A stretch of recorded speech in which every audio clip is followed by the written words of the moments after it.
मध्य प्रदेश में चुनावी दौर है और हमारी चुनावी यात्रा है जो वो लगातार जारी है। कैलाश कुशवाहा पूरी विधानसभा से कांग्रेस का टिकट लेकर आए हैं। जनसंपर्क में उन्हें अच्छा रुझान दिख रहा है। वे भाजपा प्रत्याशी को कड़ी टक्कर दे रहे हैं। विधानसभा के लोग उन्हें आशा भरी नजरों से देख रहे हैं। सारा माहौल कैलाश कुशवाहा के पक्ष में नजर आ रहा है। शिवपुरी से विनोद विकट की रिपोर्ट। हमें शिवपुरी जिले की पोहरी विधानसभा में आपका एवन टीवी के कार्यक्रम में स्वागत है। हमें कांग्रेस प्रत्याशी श्री कैलाश कुशवाहा जी के साथ उनके जनसंपर्क में उनके साथ यहाँ पर भारी जन सैलाब है और उसको देख करके न केवल कांग्रेस कार्यकर्ता अपितु कैलाश जी भी काफ़ी उत्साहित हैं। क्या आप मान रहे हैं कि इस बार आपकी सरकार बन रही है? बहुत बहुत धन्यवाद। 1001% कांग्रेस सरकार दी। कितनी सीटें लेकर के आ रहे हैं आप मध्य प्रदेश में? मध्य प्रदेश में लगभग 150 से प्लस हुई है। अच्छा, आप 2 बार बसपा से चुनाव लड़े थे, आपने इस बार कांग्रेस से टिकट लिया, क्या आपको इसके पीछे क्या आ रहा है? इसके पीछे ये रहा कि मैं पहले तो बहुजन समाज पार्टी से चुनाव लड़ा जी, और मुझ पर बहुजन समाज पार्टी माननीय बहन जी का आशीर्वाद मिला 2 बार, और बहुजन से लड़ा और दोनों बार दूसरे नंबर पर आया। क्षेत्र का बहुत आशीर्वाद मिला। फिर मैं क्षेत्र में घूमा तो हमारी पूरी बहुजन समाज पार्टी टीम और हमारी क्षेत्र की जनता की डिमांड थी कि कांग्रेस से टिकट हो जाए तो और अच्छा होगा और चुनाव जरूर जीतेंगे। कैलाश भैया जिंदाबाद, कैलाश भैया जिंदाबाद।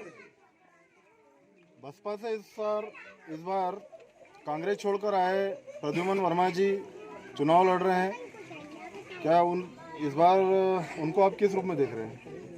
देखो, भाजपा बहुजन समाज पार्टी अपना अपना चुनाव लड़ती है, वो अपना चुनाव लड़ रहे हैं और चुनाव का तरीका तो चुनावी होता है और ये क्षेत्र की जनता का निर्णय, जनता जनार्दन का निर्णय, जो भी निर्णय ले वो सर्वोपरि है।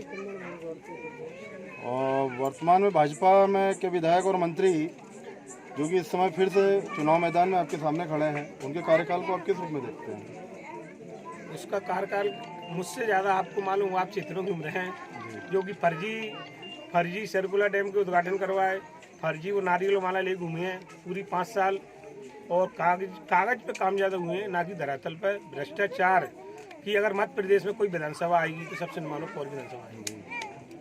अभी ऐसी सोशल मीडिया पर चर्चा चल रही थी कि आपके नाम की कोई फेक आईडी बना करके आपको और आपके नाम को बदनाम किया जा रहा है, आपने उस समय सफाई भी दी, इसका क्या है?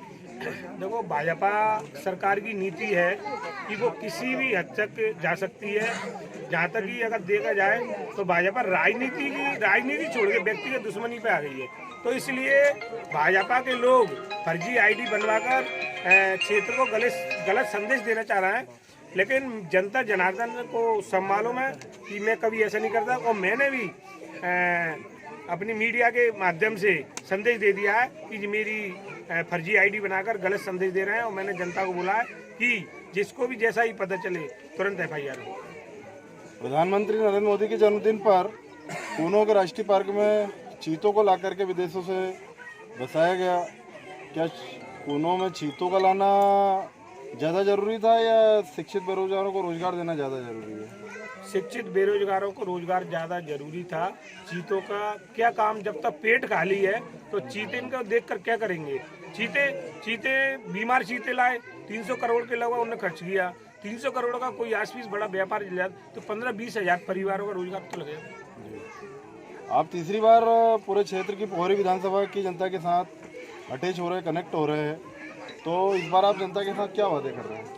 देखो, जनता की जो मूलभूत समस्या है, जनता को जिस चीज़ की जरूरत है, स्वास्थ्य, शिक्षा और लाइट, पानी और रोड और सबसे बड़ा सर्कुलर है और इससे बड़ा उद्योग। आप कृषि उपज मंडी के उपाध्यक्ष भी रहे हैं, किसानों की समस्याओं के प्रति आपसे ज़्यादा जानकारी किसी को नहीं है, क्या आप किसानों के लिए क्या लड़ाई लड़ेंगे यदि आपकी सरकार? देखो, किसानों की लड़ाई सबसे बड़ी बात तो ये, किसानों को जो भाव मिलना चाहिए फसल का वो मिलता ही नहीं है। जब कोई भी फसल गोदामों में होती है तो महंगी होती है, किसान के घर पे होती है जब सस्ती होती है। कुछ समय पहले टमाटर स्टोरेज में थे, जब 250 रुपये किलो बेच गया और आज टमाटर 5-7 रुपये किलो है।